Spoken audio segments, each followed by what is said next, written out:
ચાલો મિત્રો, આજે આપણે જાણીશું મુખ્ય લાભ શું મળે છે।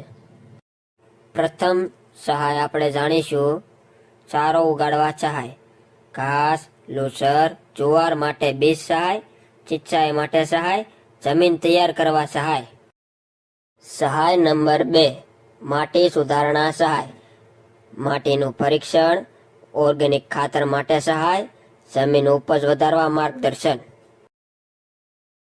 સહાય નંબર 3, ડ્રીપ સહાય, પાણી બચાવવા માટે 50% થી 70% સબસિડી, ખાસ કરીને ચારો ઉગાડવા ઉપયોગી।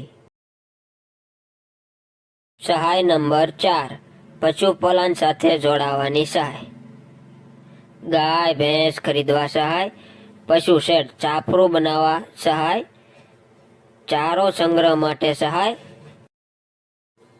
ગુજરાતમાં ખાસ યોજનાઓ। ગુજરાતમાં આ પ્રકારની સહાય નીચેની યોજનાઓમાં મળેલ છે। 1, પશુપાલન સહાય યોજના। 2, ચારો વિકાસ યોજના। 3, માટી આરોગ્ય કાર્ડ યોજના। તો ખેડૂત મિત્રો, તો આ બધી સહાય કેવી રીતે મેળવી શકાય? તો તમારે સહાય માટે અરજી કેવી રીતે કરવી? તમે આ સહાય માટે તમારા નજીકના કૃષિ કચેરીમાં જવું અથવા આઈ ખેડૂત પોર્ટલ પર અરજી કરવાની રહેશે। સહાય માટે કેટલાક ડોક્યુમેન્ટ જરૂરી છે: જાત બાર, જમીન દસ્તાવેજ, આધાર કાર્ડ, બેંક એકાઉન્ટ, પશુઓની માહિતી ફરજિયાત આપવાની રહેશે। સહાયની અરજી ઓનલાઈન પણ કરી શકો છો।